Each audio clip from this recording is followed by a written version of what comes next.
This is Akashvani. In the program Spotlight, now we bring you a discussion on the provisions of the Bharatiya Nyaya Sanhita 2023 and preparations to implement. The participants are Devvrat Yadav, Advocate, Supreme Court, and Lalima Aneja Dang, Anchor.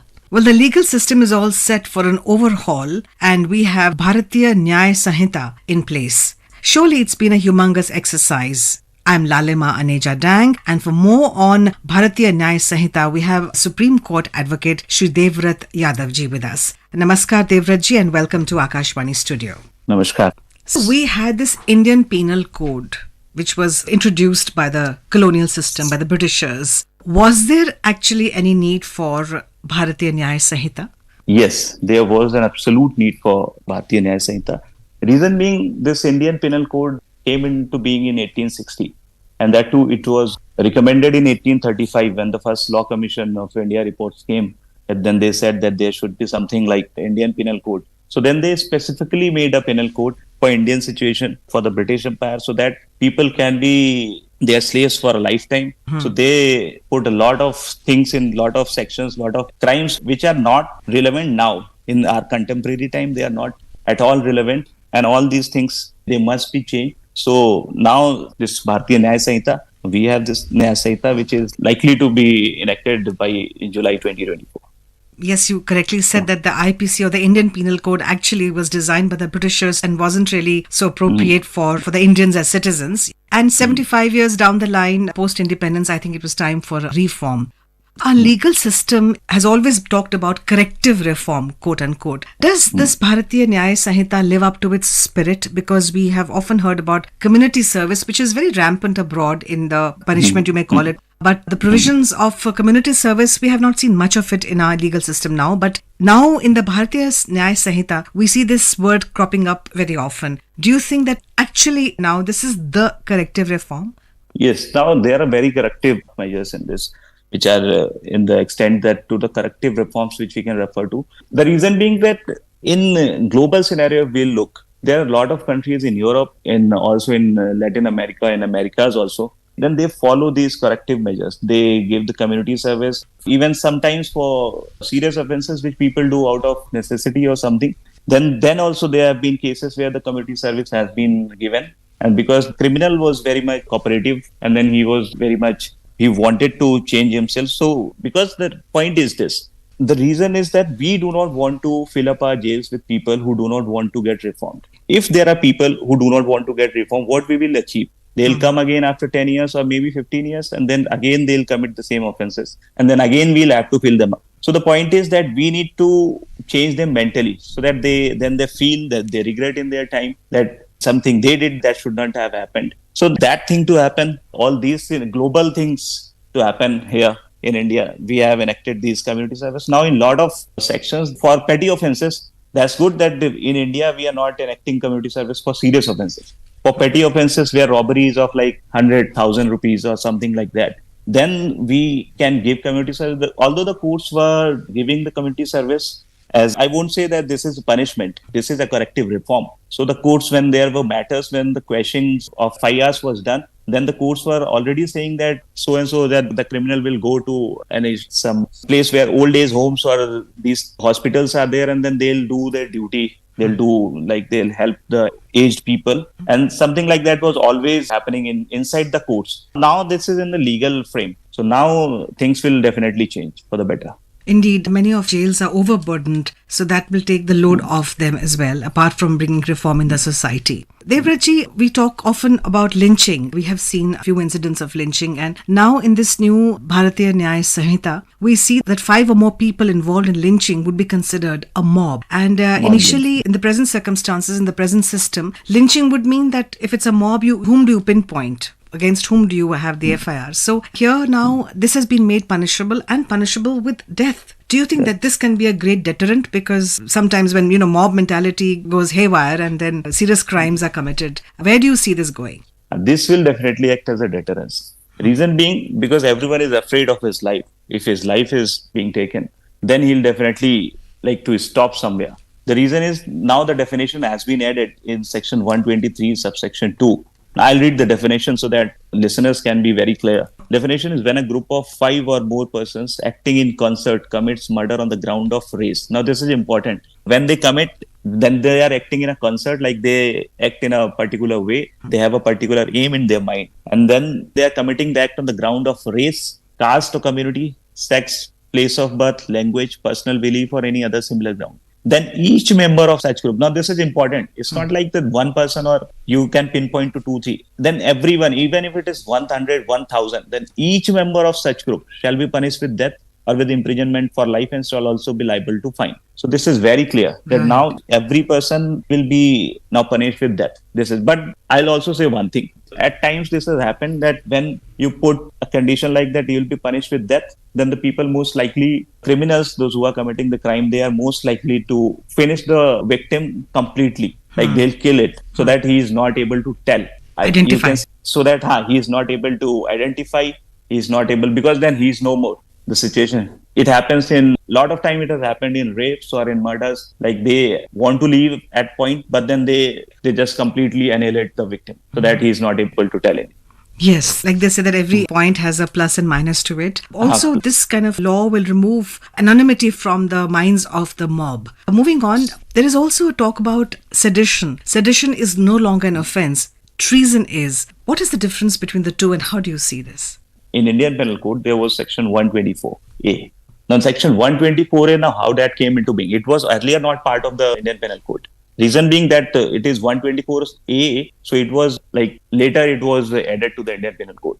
Now, that section was added so that the Indians, they cannot revolt against the British Empire.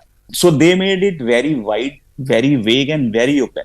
So they just wrote that whoever does anything against the government, then he can be punished with such and such thing. Now, even if you, like earlier during sedition 124A, if you write any post even on a social media platform, if you stick some posters, some pamphlets, if you are throwing out some pamphlets on the road, if people, they feel that this is against them, then they can easily arrest you under defamation. And there were cases when people were being arrested by the British Empire and then later on by governments under this garb of 124A. Now, there is no 124A. Sedition is gone. In this Nyaya Sanhita, we have added the term. We have actually not added any term. We have just said that whoever is not doing politics of separatism, who is supporting the extremists or people like this. So we have streamlined all these things in our sections in the BNS. So this is how we are moving forward in this way. So we have reduced the scope of misuse of sedition in the law, as it were. Moving on, Devrajji, a lot of emphasis has been on forensic evidence. Are we geared up for this forensic evidence as a game changer in focus? Because now we have designated courses for forensic sciences. There is a university in Gujarat, I believe, also in Delhi probably. So my point is that is the capacity building in place and is it sufficient? Because Bharatiya Nyaya Sanhita there will be an overhaul of the system. So is our infrastructure in place? Infrastructure is completely in place. The reason being that the university that you are referring to is this National Forensic Science University.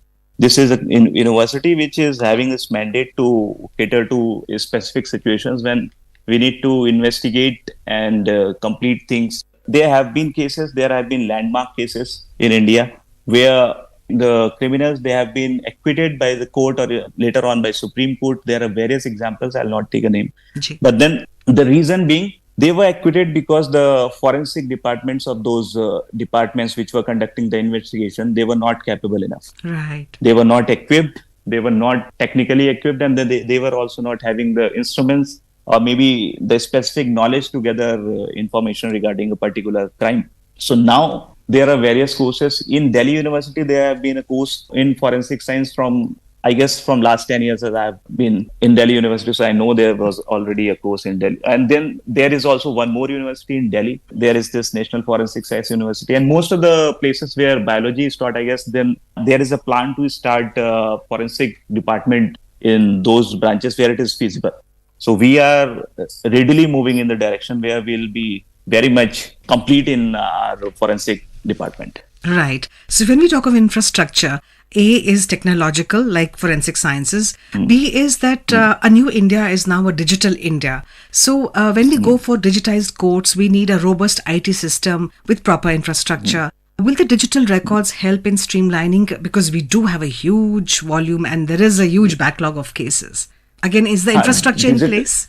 Digital infrastructure is in place. Even the courts are not digital. It's like that we think that the courts are not at least in case of all district courts in Delhi and there's High Court, Supreme Court, and mostly the mandate is from Supreme Court that you need to be very digital. Now, in most of the places where I visit outside Delhi also, the people are carrying their tablets, laptops, and then there is now the concept of digital file. Now, we do not carry physical files anymore. The courts have their specific department where their job is to scan every file, however old the file is. Then the files are now scanned. Judges do not open the physical files now. They have a computer which is in place. Then they write on those files. There are notings on those files. Now that's completely changed. Even in High Court or Supreme Court, you won't see like now 80 to 90% people have moved to tablets or laptops and they do not carry. Now it helps a lot because now lawyers cannot say that I do not have the file and I cannot argue today. Judges also cannot say that I do not have the file. That department didn't came and the file was not sent to me for today's hearing. So now this has changed and now like everyone is moving in a forward direction. But then there are people who commit crime and then that's why there are a lot of FIRs and then we are always like, that's always in the pipeline. Devratji, what would be the major challenges in implementation of the Bharatiya Nyaya Sanhita? For example, we talked of many other issues. One issue is human sensitization. We need to have trained personnel who will understand the law and implement it. And what is the vision that you see in future? The training for this implementation has already been almost I would say 95% of the training has been conducted. Like the police is doing the training camp, police is conducting the training camps for their officers. Lawyers are doing for themselves. All of the bar associations of India, all of the bar associations in every district, Tehsil, High Court, Supreme Court, and every place. There are a lot of conferences where we discuss the new laws. Police is doing in their own way, then they are sensitizing their own personnel. I have been a part of that. I have went to various places where now they have also this virtual conference thing. Then they pick a teacher who teaches all these law things. And then that get video streamed to various places. Like someone from Delhi teaches to a few hundred people over there, and then that gets streamed to somewhere in Sikkim. So this is how a lot of things are going on. And then law teachers who are also one of the stakeholders because then they produce the people who go and argue in the court. So in those places also, in law colleges also, there are a lot of conferences and all of these things are going. Everyone is almost geared up. And I guess by end of July, we'll enact this and everything will be covered under new Bharatiya Nyaya Sanhita. Thank you very much, Devrat Yadavji, on that optimistic note for telling us all about the Bharatiya Nyaya Sanhita in whatever little time that we had. Thank you very much. Thank you so much for inviting. You were listening to a discussion on the provisions of the Bharatiya Nyaya Sanhita 2023 and preparations to implement. The participants were Devrat Yadav, Advocate, Supreme Court, and Lalima Aneja Dang, Anchor. This program was produced and presented by the News Services Division of Akashvani. You can listen to it on our mobile app, News on AIR. This program is also available on our YouTube channel, News on AIR Official. You may share your feedback about this program through email at airnsdtalks@gmail.com or WhatsApp on 928 909 4044.